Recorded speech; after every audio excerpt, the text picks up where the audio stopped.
Good evening all of you. Camera सब चालू रखिए, कैमरा चालू रहे।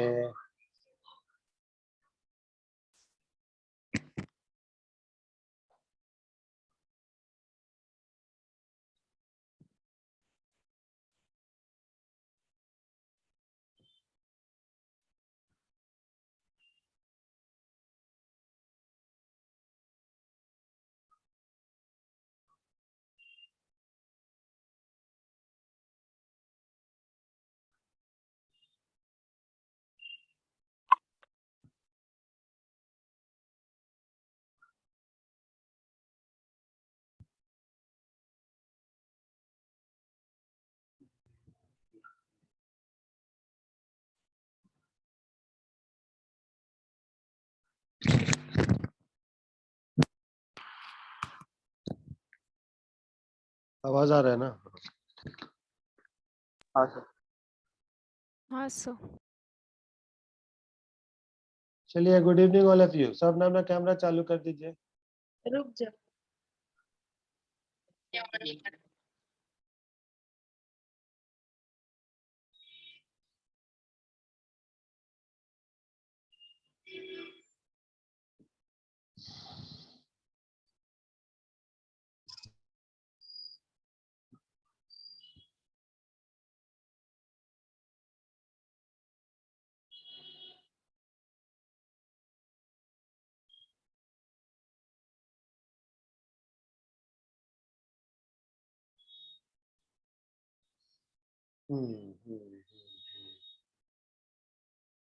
भावना अभी दिख रही थी, कहाँ चली गई?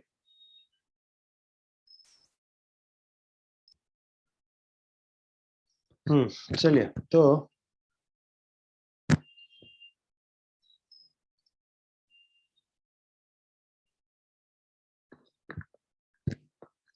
अगर देख लेते कौन कौन है। अनुष्का है आप? ठीक है। अंजलि? कैमरा ऑन रखिए। ठीक है। आर्या है ना आप? आर्या? हाँ सर। ठीक है आर्या। उसके बाद भावना है आप? भावना? हाँ सर। ठीक है। कनिष्का? हाँ सर। धैर्य? हाँ सर। ठीक है भाई। जिया? हाँ सर। ठीक है। पलक? हाँ सर। हाँ ठीक है पलक। सैफ? हाँ सर। प्राची? हाँ सर।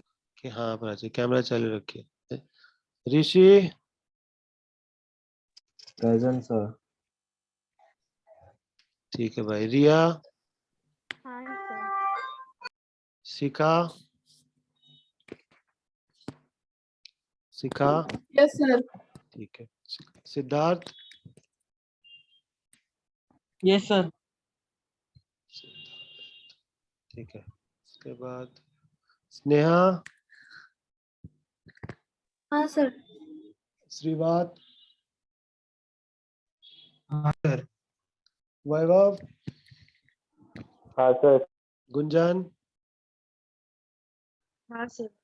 योगेश? हाँ सर। हर्षित? इसका तो साउंड ही नहीं दिखता। चलिए, क्या मतलब क्या बोल रही है? ओके ठीक है। तो जिया ग्रुप में कुछ भेजी थी, आप लोग देखे? हाँ सर। तो क्वेश्चन क्या आएगा लिख लीजिए पहले, क्वेश्चन लिखिए, otherwise it will become very vague. लिख लीजिए पहले क्वेश्चन, यही क्वेश्चन आएगा irrespective of whichever school you are in. This is a very important question. Crossing the बार का क्वेश्चन बोल रहे हैं, लिखिए।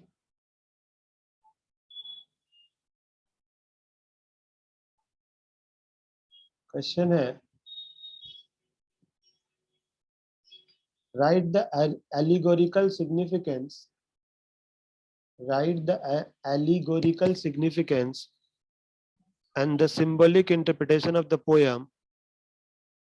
Write the allegorical सर क्या करवा रहे हैं? अभी तो क्वेश्चन लिखा रहे हैं क्रॉसिंग द बार का। लिखिए आप भी, अभी एक लाइन ही बोल रहे हैं, लिखिए यहीं से। write the allegorical significance and the symbolic interpretation of the poem crossing the bar. Write the allegorical significance and the symbolic interpretation of the poem crossing the bar.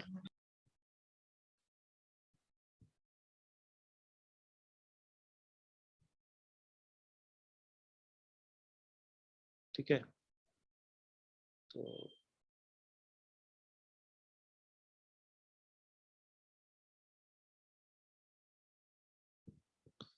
Okay, सो किसी के स्कूल में chapter पढ़ाई हुआ है?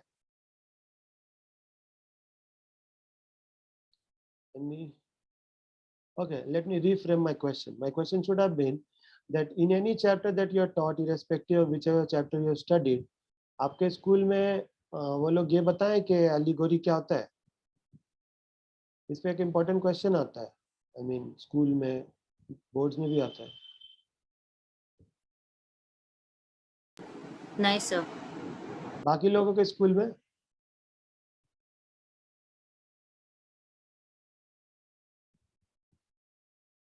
अच्छा ठीक है, नहीं पता है।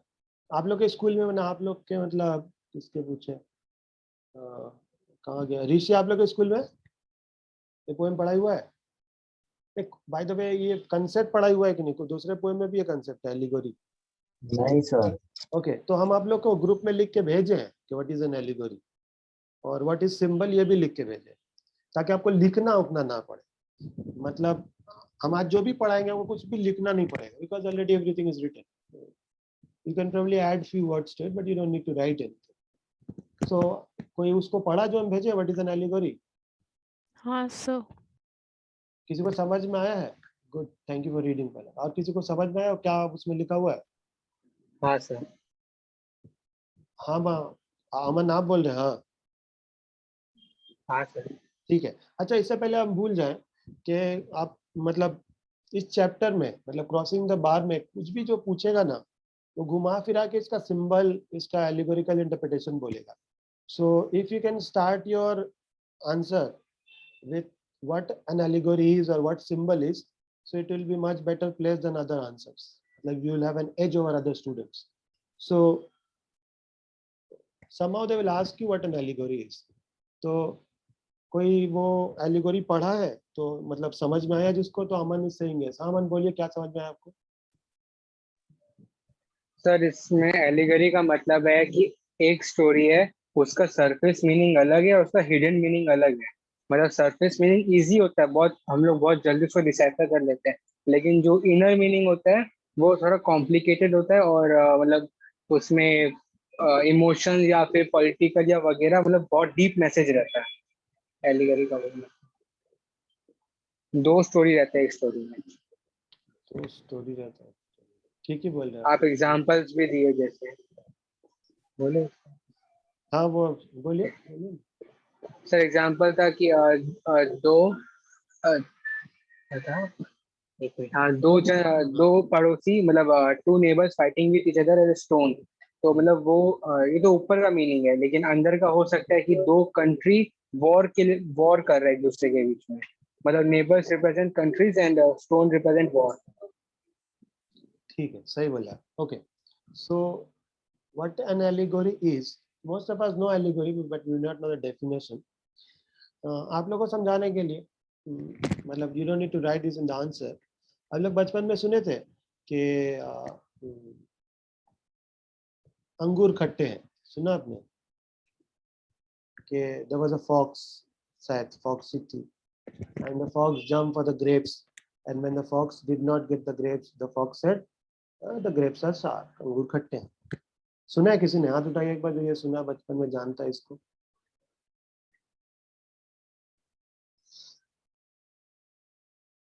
बाकी लोग सब आए यूएस से, इन लोग को अंगूर खट्टे नहीं मालूम। तो जो लोग यूएस से आए यूके से, उन लोगों के लिए उन लोगों का एग्जांपल देते हैं कि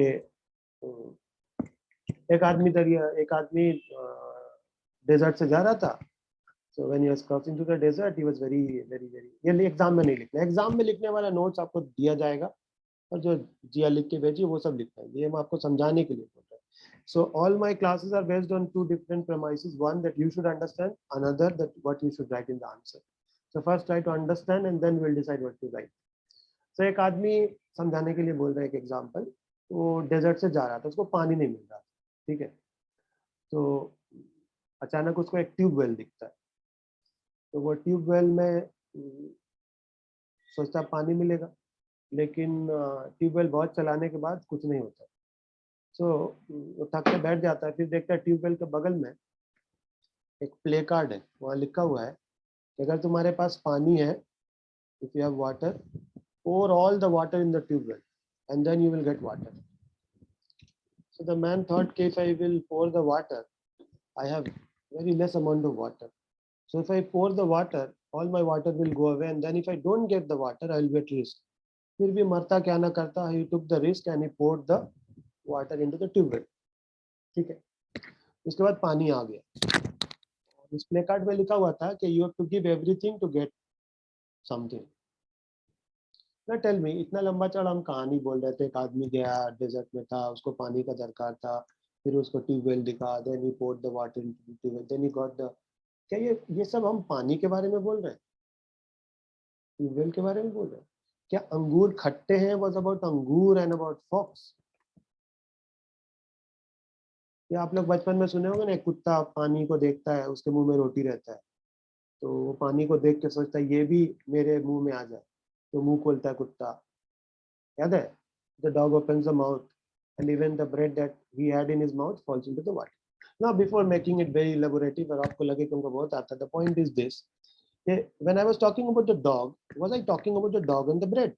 When I was talking about the grapes and the fox, was I talking about fox के कैसे कूदना चाहिए, ओलंपिक का कोई कहानी बता रहे थे? या जब हम पानी जंगल में बता रहे थे, डेजर्ट में, was I talking about desert and navigation and water and geography? That we just say. Now my question is, if I wanted to say something, why I would not say it directly? Direct जो बोलना बोल दे। क्यों ये सब अंगूर खट्टे हैं, अंगूर मीठे हैं, और ये सब बोल के करने का मकसद ही क्या है? ओके, मकसद ये है, हम आपको नोट्स में लिख के भेजें, आप चाहे तो व्हाट्सएप में ग्रुप में देख सकते हैं। नाउ आई एम टीचिंग के why a writer like this writer crossing the bar uses this. ये हम भेजें आप लोग को? ये भेजे कि नहीं? हाँ भेजे, सर। भेजे एक बार फिर से भेजिए, तो हमको तो मिल ही नहीं रहा। वो हेडिंग है व्हाई टू यूज एलिगोरी, ऐसा ही कुछ है शायद। सर एलिगोरी का तो नहीं, सिंबलिज्म का है, व्हाई सिंबलिज्म हाँ यूज्ड। हाँ हाँ, वही वाला भेजिए एक बार।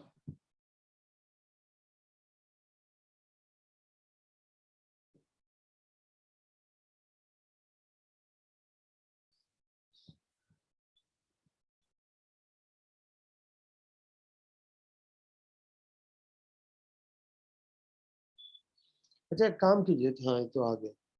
सो पहला रीजन ये है कि why symbolism is used. Symbolism use इसलिए होता है ताकि, पहला point, it creates an emotion, मतलब इमोशनली लोगों से कनेक्ट किया जा सकता है। अब अगर हम डायरेक्टली बोलेंगे कि लालच बुरी बला है, तो ये ज्ञान हो जाएगा, nobody will be able to connect it. हम डायरेक्टली बोलेंगे जिया आपका तो आईआईटी एग्जाम है, आप बहुत मेहनत कीजिए, तो ये सब बोलता बोरिंग लगेगा। लेकिन हम अगर ये पानी वाला एग्जांपल देंगे कि अगर पानी आपको पाना है तो पूरा पानी डाल दीजिए ट्यूबवेल में, तब जाके पानी निकलेगा। तो there is an emotional connect to it.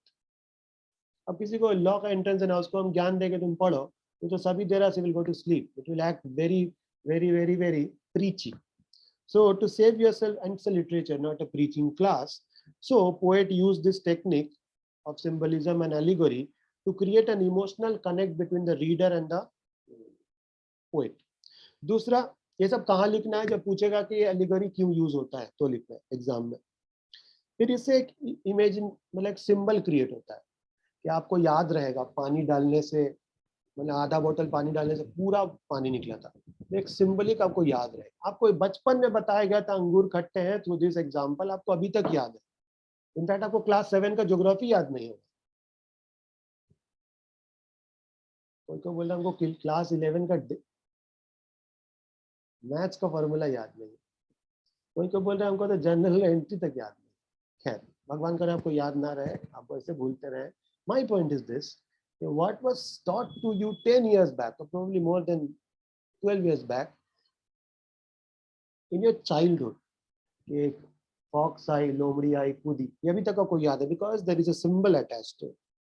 Next, it can create a particular theme, मतलब एक क्या आप कहना चाहते हैं उसका एक पर्टिकुलर थीम बनता है। अगर किसी को कुछ नहीं समझ में आया तो सिंपल ये बोल रहे हैं कि डायरेक्टली बात लोगों को समझ में नहीं आती। फॉर एग्जाम्पल, आप एक बॉयफ्रेंड या गर्लफ्रेंड को मैसेज करके बोलेगा कुछ, उसको सीरियसली नहीं लेगी, उसको बोलेगा we wants to talk, let us meet over a coffee, तब वो एकदम सुनने के मूड में आएगी, तब बताना सही होगा। So allegory and symbol, they create an environment where the message is given with so much of effect that it can be retained in your mind forever. One, it has an emotional connect, it has a vivid picture in your mind, so you tend to remember it, and the message becomes very prominent in your head. जितना देर से हम क्या पढ़ा है, हम ये पढ़ा allegory क्या है, इट्स अ पैरेलल नैरेटिव। एक कहानी ऊपर लेयर में होता है जैसे अमन से, और एक कहानी उसके अंदर में होता है। हमें एक फॉक्स वाला कहानी था और उसके अंदर एक कहानी था कि लालची नहीं होना चाहिए। एक जंगल में इंसान को पानी नहीं मिल रहा था, एक पानी का कहानी था, और एक उनके लिए कहानी था कि जो लोग मेहनत करना चाहते। So there is a parallel layer to it. अब इतना लंबा चौड़ा बोल के हम कर क्या रहे हैं? Here in this poem crossing the bar, poet is talking about one layer of meaning, that is he is travelling from the harbor into the ocean. This is one surface layer meaning. The allegorical meaning is, allegory मतलब होता है वो एक कहानी है, उसके अंदर एक कहानी जो छिपा हुआ है, उसको एलिगोरी बोलते हैं। Allegory is a parallel narrative. There is a poem and inside the poem there is another poem hidden. उसको बोलते हैं एलिगोरी। तो अब देखिए, समझने की कोशिश कीजिए। I don't know whether the school will teach you allegory or not or symbolism or not, लेकिन मेरा बात समझिए, I've been teaching for 15 years. इस बोर्ड में मैंने देखा ऐसा क्वेश्चन पूछते, तो अगर पूछ लेगा ना, तब आप बोलिएगा हम लोग का स्कूल में नहीं पढ़ा है, तब आप कुछ नहीं उखाड़ पाइएगा, तब आप कुछ नहीं कर पाएगा। It's better that you know it. अगर आपको कुछ आएगा, ऐसा कुछ पूछेगा, तो आप एलिगोरी का डेफिनेशन, सिंबलिज्म का डेफिनेशन, वो क्यों यूज होता है वो लिख के फिर आप लिखने लगे। लेकिन हैविंग सेड ऑल दिस, आपको एग्जाम में ये नहीं पूछेगा कि what is allegory. No no no, don't get me wrong. आपके एग्जाम में कभी नहीं पूछेगा व्हाट इज सिंबलिज्म। आपके एग्जाम में पूछेगा how this poem is symbolic, या पूछेगा how crossing the bar is allegorical. They would never ask you what an allegory is. ऐसा बोर्ड से कभी नहीं हुआ। वो ये पूछेगा कि ये पोएम क्रॉसिंग द बार कैसे एलिगोरी है। लेकिन अगर आपको एलिगोरी पता ही ना हो, तो अब ये पोएम का एलिगोरी कैसे ही प्रूफ करोगे? So having said this, what is an allegory? Allegory is a parallel narrative. It's a narrative on a surface and then there is another narrative at a hidden layer. Allegory symbolism क्यों use होता है? One, to create emotion, to create a vivid picture, to create a lasting impact and to create a memory in your mind for a very long time. ये सब हो गया। ये सब आप लोग शुरू के एक पन्ना में लिखिएगा आंसर शीट में। उसके बाद अब लिखने होगा कि ये पोएम में क्या एलिगोरी है। एग्जाम में तो अंगूर खट्टे नहीं लिखेंगे, एग्जाम में लोमड़ी कूदी नहीं लिखेंगे, एग्जाम में तो ये नहीं लिखेंगे कि एक आदमी का पानी खत्म हो गया तो वो पानी का बोतल डाला, ये सब तो लिखेंगे नहीं। लिखेंगे ये जो डायग्राम अभी जिया भेजी है उसको। तो इस पोयम में क्या क्या एलिगोरी है ये आज हम आपको पढ़ाएंगे, ठीक है। तो अच्छा, हम बहुत सारा पिक्चर भेजे थे, वो पिक्चर सब कहाँ गया, एक बार कोई भेज देगा हमको? एक बार भेजे थे ना शायद ग्रुप में या कहीं भी इंटरनेट से, वो सीड था उसमें और क्या क्या था सब भेजिए तो एक बार प्लीज। एक एक करके एक एक एलिगोरिकल और सिंबॉलिकल मीनिंग बता दें। अच्छा, इससे पहले हम भूल जाएं, नेक्स्ट क्लास का आप लोगों का होमवर्क है। नेक्स्ट क्लास का होमवर्क ये है कि हम आप लोग को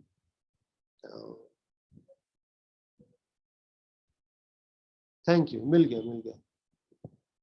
नहीं, ये तो कोई दूसरा चैप्टर का सिद्धार्थ, सर आप क्रॉसिंग द बार का भेजे थे? हम पूछ रहे हैं, हमको नहीं पता। नहीं सर, आप भेजे नहीं थे, स्क्रीन शेयर करके दिखाए थे और ड्राइंग किया था हम लोग। ओह गॉड। ये वाला डार्कलिंग थ्रश का भेजे थे आप? अच्छा, डार्कलिंग थर्स्ट से याद आया कि हम आप लोग को डार्कलिंग थर्स्ट का ना एक एक लाइन का मीनिंग लिख के आज भेजेंगे, ठीक है, मैंने दो दो स्टैंजा का। और आप लोग का होमवर्क ये रहेगा कि उसको आप लोग याद कर लीजिएगा। I have written it in a way that you will understand. So आप लोग का होमवर्क ये है कि डार्कलिंग थ्रस्ट का लाइन बाय लाइन समरी याद करके रखना। डार्कलिंग थ्रस्ट एक पोएम है अंजलि, तभी हम आपको भेजेंगे ग्रुप में। तो नेक्स्ट क्लास हम आपसे उसका स्टैंजा 1 और स्टैंजा 2 का लाइन बाय लाइन का समरी पूछेंगे। नो इंटरप्रिटेशन, नो डिटेल, सिर्फ उसका मीनिंग, उसका लाइन का मतलब पूछेंगे नेक्स्ट क्लास। क्या आज चलिए शुरू करते हैं ये पहला डायग्राम से। तो जिया के डायग्राम में सबसे पहला वाला कौन है?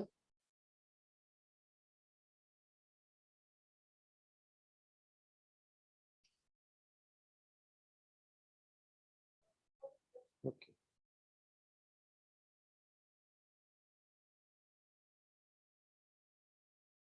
ओके, चलिए कोई भी से भी शुरू करते हैं, सबसे पहला वाले से ही शुरू करते हैं। तो ये हम लिखा के इसलिए भेजे हैं because there are many people जिनको हम जब समझाते हैं ना तो यही सोचते रहते हैं कि हम इसको लिखेंगे, हम इसको लिखेंगे कैसे, इसको लिखेंगे कैसे, इसको सेंटेंस फ्रेम कैसे। भाई नक्की कर लिख के भेज दिए, तो मेरा बात ध्यान से सुनो। So if your mind is working on two different layers on listening, understanding at the same time how to write, you will do justice to not any one of them. Since it's already written, you don't have to think about what to write. Right now, just focus on कि जो लिखा उसका मतलब क्या है, ठीक है। सिद्धार्थ लिखे, आप इसको भेजे, आपको मिला तो लिखे कॉपी में। हाँ सर। तो ठीक है, सुनिए सबसे पहले वाला। चलिए स्क्रीन शेयर ये लोग बोल रहे हैं, एक बार हम स्क्रीन शेयर करते हैं। तो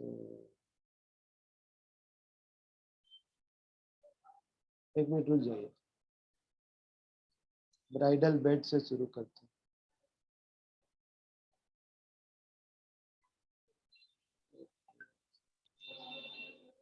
सर हाँ, मेरे पास पिक्चर है सर, पिक्चर है किस चीज का भाई? जो उस दिन आप शेयर किए थे। भेजिए तो भाई, भेज दिए। भेज दिए। अब तो ओके, मेरे पास तो जो जो सब पिक्चर दिख रहा है, दिखाने लायक तो दिख नहीं रहा, अभी एक तो भेज मिला। चलिए वेजिटेरियन लोग के लिए veg picture, okay. So look here, जितना जो हम पिक्चर दिखा है वही देखिए, बाकी मत देखिए, तो you will be more distracted than studying anything else. Okay, now look here. So my first symbolic interpretation or allegorical interpretation, ये word allegory को बार बार यूज कीजिएगा आंसरशिप में। The first allegorical interpretation is that death is meeting with a beloved। इसको ध्यान से देखिए। नहीं नहीं नहीं, आप जो सोच रहे हैं हम ऐसा कुछ भी बोलने वाले नहीं है। नहीं है कोई लव है, नहीं है कोई रोमांस है, नहीं कोई सेक्स का बात है, या कुछ और ही बात होगा। यहाँ जो बात होगा उसको स्पिरिचुअलिटी बोलते हैं। इसको ध्यान से सुनिए, और कैसे लिखना है वो तो हम आपको लिख के नोट्स भेजेंगे। So here, in this bed is a symbol of destruction or creation.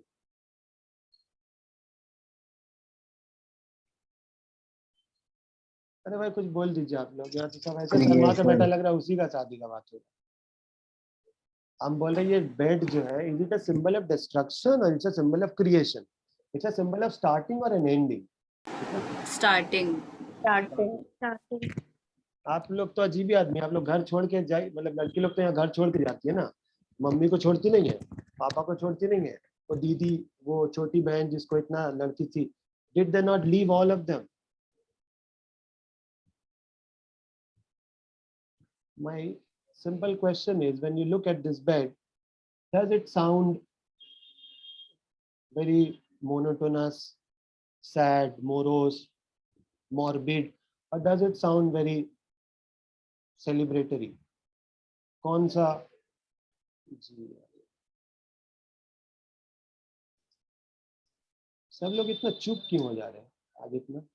हम तो इससे डेंजर चीज पढ़ा के. Okay, now see, look at this one and look at this one. There is a similarity in both the places, and the similarity is, here you tend to get a beloved, right, who will love your body and probably your soul and everything. For this one beloved, you tend to forget your mother. For this one beloved, you leave back your home. For this one beloved, you tend to leave your childhood plays. वो उतना बड़ा बड़ा आपका जो घर में खिलौने थे, और कोई कोई तो बड़ा 20 साल तक अपने टेडी बियर को संभाल के रखा है, और शादी के बाद बोलता मम्मी इसको संभाल के रखिएगा. So you have left everything for this one beloved. So here, symbolically, this poem Crossing the Bar is equating death with the meeting of a beloved. There is a word in the poem which says pilot. So that pilot is actually the beloved of the poet. So yeah, his first marriage night mein, the virginity of the girl is lost. Here, in this grave, the body of the person is lost. यहाँ पे mummy papa दीदी भाई सबको छोड़ के जाना पड़ता, ठीक है. और कभी कभी जिसका दूर शादी होता है वो वहां से बहुत कम ही आते, नहीं आते. If suppose you have married to US, तो क्या लगता है हर फ्राइडे को आइएगा हनुमान कथा सुनने के लिए? आ सकती हैं, then you have to be billionaire. So normally you don't tend to come from there. So here there is a similarity between this one and this one. The similarity is, in both the places you expect so much of love that you believe that you would forget everything behind. You will get so much of love, and you tend to believe, sach hota hai, jhoot hota hai, I don't know, you tend to believe that once the Prince Charming will come and he will make you so happy that he will be able to compensate for the loss of mother, father, uncle, aunt, beloved, childhood dreams, school friends, सब कुछ को भूल के जाने के लिए तैयार है इस एक beloved के लिए. आखिर इसमें क्या है? Here, crossing the bar, the poet is saying that if you believe this worldly beloved can make you compensate for all the relationships, there is one beloved called the beloved of all beloved, the creator God. Even if you're an atheist, I would call it cosmic intelligence. If you're a scientist, I would call it an infinite intelligence. So whoever you are, here on the other side of this bar is a relationship who is beyond all the relationship. और यहाँ जाने के बाद इंसान सबको छोड़ के जाता है. मम्मी छूट जाती है, पापा छूट जाते हैं, सब छूट जाता है, लेकिन फिर भी poet is saying that let there be no mourning at the bar, because poet believes that I am going to meet my beloved, and once you're going to meet your beloved, you should always be looking up to it. You should be looking forward to it. You should be filled with enthusiasm. You should be happy. You should be excited. You should not be dim. You should not be morbid. You should not be sad. हाँ, having said all this, शादी में भी लोग रोते हैं कि नहीं? रोते हैं, लेकिन लोग बोलते हैं खुशी के आंसू. तो अगर आपको रोना भी है तो खुशी के आंसू रो लीजिए. तो कंपैरिजन एग्जाम में लिखना क्या है कि after marriage a girl meets the beloved. Similarly, after that, a person meets the Almighty Creator. And the Almighty Creator, since He is omniscient, omnipotent, and omnipresent, He loves you, He knows you, He feels for you so much that He tends to have a compensation for everything that you have lost behind. And since it's a grand moment, since it's a very unique moment, you can't miss the moment. You can't miss the moment. ये बहुत एक अहम घड़ी है, शादी नहीं मौत, दोनों ही वैसे. तो here the poet is comparing death with a marriage ceremony, and in both the places you meet God. यहाँ आप मिलते हैं लवर से, वहाँ आप मिलते हैं भगवान से, ये क्रिएटर से. So ऐसे मौके पे रोना धोना. So to quote the line from the text, poet says there should not be any mourning at the death. So when he's talking about the mourning, he's talking about two mournings that you need to write in your answer. He's talking about the mourning that others would do, and he's also talking about the mourning that he might feel. ये जो बोल रहा है ना, book में एक line है, देखिएगा 2 बार रिपीटेड है. एक बार सेकेंड स्टैंजा में है, एक बार फर्स्ट स्टैंजा में, एक बार थर्ड स्टैंजा में, कि let there be no moaning at the bar. देखिए बुक में लाइन है ना.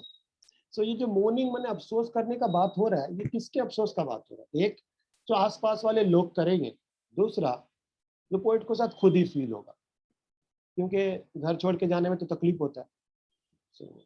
एक बार एक काम कीजिए, आप क्या लिखिए एक बार पढ़िए थे. अगर कोई आपका हैंड राइटिंग नहीं समझ पाया तो पढ़ लेगा, सुन लेगा. आई मीन हाँ sir. Death is a celebration.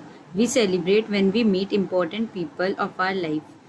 When bride and groom meet each other, they celebrate. Marriage is a celebration. Death is a celebration. Just like we celebrate birthdays of our close ones, death must also be celebrated. ठीक है, हम ज्यादा आपको समझा नहीं. यहाँ जैसे creator से मीट होता है, वैसे यहाँ भी एक लवर से मीट होता है. यहाँ भी सेलिब्रेशन है, वहाँ भी फूल है, वहाँ भी फूल है, वहाँ भी खुशी है, वहाँ भी आंसू है. यहाँ भी बहुत कुछ खोता है, वहाँ भी बहुत कुछ खोता है. दोनों में खोना है, लेकिन दोनों में पाने का. सो आप लोगों को क्या लगता है कि शादी में खुशी ज्यादा होता है कि दुख ज्यादा होता है? शादी में बोल रहे हैं. डेथ में क्या है, वो तो हमको बेच के बिलीव कराना पड़ेगा. Your sister is getting married.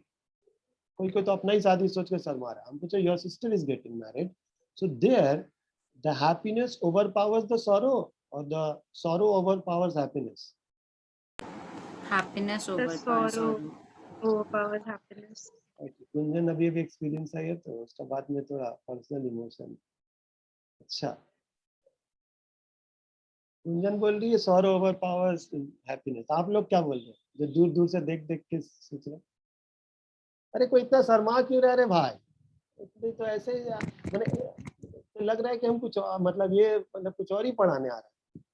हम पूछ रहे हैं कि डेथ में सॉरो ओवरपावर्स हैप्पीनेस और the happiness overpowers sorrow. Sir death में.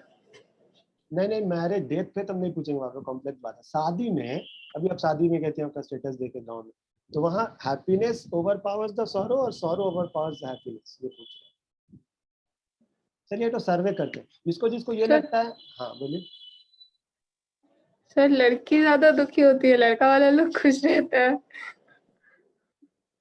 लड़की दुखी होती है, मतलब लड़की दुखी होती है, बाकी उसका फैमिली भी खुश रहता है. लड़का वाला लोग तो खुश ही रहता है, वो लोग कहाँ दुखी होता है. नहीं, हम कुछ और बोलना चाहते हैं. Let me clarify and come. As with this assumption that this girl is marrying the dream boy of his life, the dream home, the dream place, सब कुछ होके तब उस हिसाब से. I'm not talking about this so-called patriarchal arranged marriage, जिसमें तो छोड़ दीजिए. लड़की तो खुश रहेगी. कभी सर कभी घर का हैप्पीनेस. याद आएगा. क्या हैप्पीनेस ओवरपावर्स डेथ बोल रहे हैं आप लोग? तो जो जिसको जिसको ये लगता है हैप्पीनेस ओवरपावर्स सॉरो, आप लोग हाथ उठाइए यहाँ जूम मीटिंग में, फिर हम देखें सर्वे करके. घबराइए मत, हम किसी को बोलेंगे नहीं आप ऐसा बोल रहे थे. तो मैक्सिमम जन बोल रहे हैं कि हैप्पीनेस ओवरपावर्स सॉरो. ठीक है, एक बार लड़का लोग से पूछते क्या ये लड़का लड़की का जेंडर बायसनेस आ जाता है ना. अच्छा, आप लोग हमको इमेजिन कीजिएगा जब आप लोग हमको देखिएगा ना कि हम लड़का नहीं. ठीक है, अदरवाइज मतलब बीच वाला नहीं बोल रहा, मतलब try to have sir no जोर जेंडर. से बोलिए ना. हम बोल रहे हैं कि मेरा बात को जेंडर बायसनेस होकर मत सोचिए. अच्छा धैर्य से पूछते हैं. हाँ धैर्य, आप हाथ उठाएं. हैप्पीनेस ओवरपावर्स सॉरो क्यों? से बस मेरे को ऐसा लगता है. ओके, आपको लगता है, इस उम्र में आपको लगने भी लगा, माशाल्लाह, अच्छी बात. ओके, और किसको लगता है ये? स्नेहा को क्या लगने लगा इस उम्र में?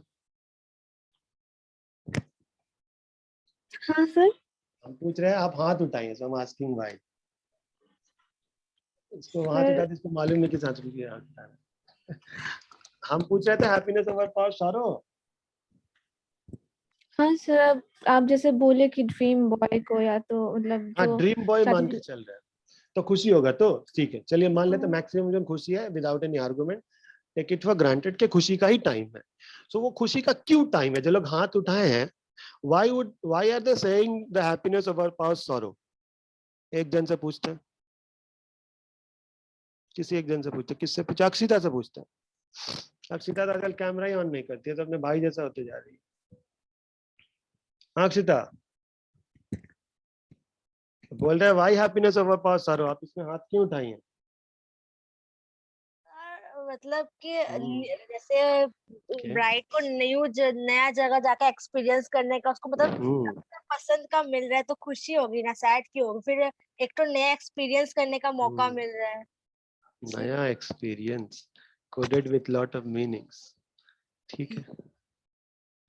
और ये भावना तो सबसे पहले हाथ उठाई। हाँ भावना।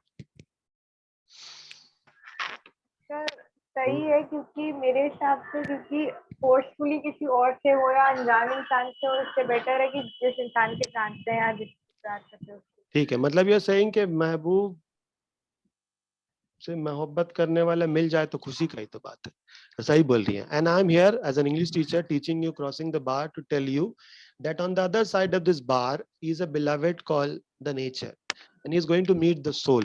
So if most of you believe that marriage is a celebration because the two bodies meet, here I am to tell you that the soul meets the creator of the soul, so it is no less a celebration. अगर दो body का sex होने पे इतना चुतियापा celebration जायज है, तो अगर यहाँ ये पोएट बोल रहा है क्रॉसिंग द बार में when the soul meets the creator and it is worth celebrating, तो शायद सही है मेरे हिसाब से। मत मानिएगा लेकिन एग्जाम में लिख दीजिएगा, मार्क्स मिलेगा। मारवाड़ी पंथी लिखिएगा, नक्की कीजिए, बात खत्म। तो हाँ, यहाँ तो लग रहा है हम सेल्समैन बैठे साहब, तो एक तो हाँ, अरे मेरे बात को जानिए, मानने थोड़ी ना बोल रहा। खैर, तो here since you meet a beloved and that too the beloved is of your choice, so you meet your beloved creator, so you tend to forget. दोनों में एक सिमिलरिटी लिखने आपको आना चाहिए। दोनों में कुछ खोना है, दोनों में कुछ पाना है, मौत में भी और शादी में भी। क्योंकि मौत में भी आपको बॉडी तो खोना पड़ेगा, आपको you have to embark, book में एक वर्ड है क्रॉसिंग द बार में, एम्बार्क माने you have to leave this harbour, अपने आपको अपना घर छोड़ना पड़ेगा। अब घर जमाई हो वैसे एक्सेप्शन में मत जाइए, बाल का खाल निकाल के बोला हमको अपने घर में रहेंगे, घर जमाई आए। वो एक से एक बच्चा लोग, हम ऐसे ही पढ़ा रहे थे, एक लड़की बोली सर हम अपने घर में ही अगर हस्बैंड बुला लेते, तो बोले या अल्लाह ऐसा तो हम सोचा ही नहीं थे। So assuming most people, most girls they go to some other house, okay. So assume, let us assume this, okay. So उस घर छूट जाता है, माँ बाप छूट जाते हैं, छूटते हैं तो बहुत यादें छूट जाती हैं, अटैचमेंट रह जाता है और बहुत दुख होता होगा। सही बोल रही भावना, कैसे नाच लेते हैं। और सच में मौत में नाचना मुश्किल है, और अगर कोई लड़की का सर दिल का दर्द समझे तो हाँ हाँ पलक। सर आप सिर्फ लड़की लोग की तरफ से क्यों बोल रहे हैं? वो लोग छोड़ेंगे, लड़का लोग थोड़ी छोड़ेगा। उधर से भी कुछ बोलिए। उधर से भी उधर से भी बहुत है, उधर से भी सेम है। सेम ये है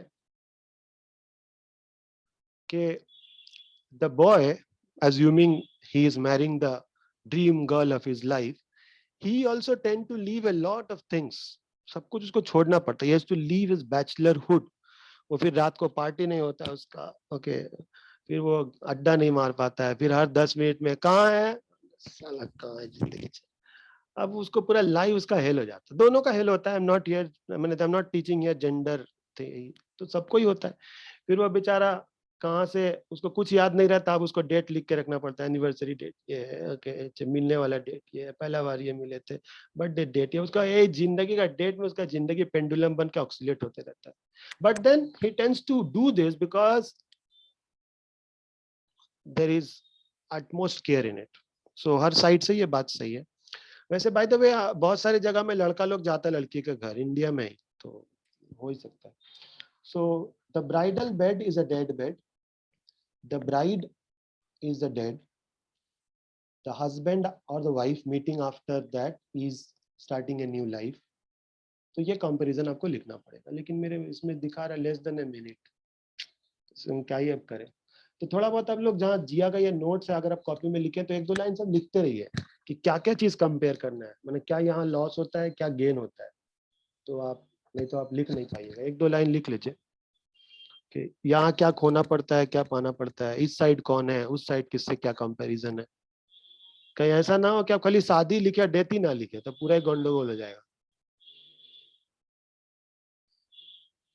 नेक्स्ट थोड़ा मैथ्स है, वेरिएबल कांस्टेंट, कांस्टेंट वेरिएबल, कितना तो है इसमें। ठीक है आज ये हो जाएगा। ठीक है इस मीटिंग को ऐड करके एक नया लिंक भेजते हैं, तब तक आप लोग इसमें लिखिए। ठीक है नेक्स्ट मीटिंग में will continue the next diagrams. ठीक है एंड कर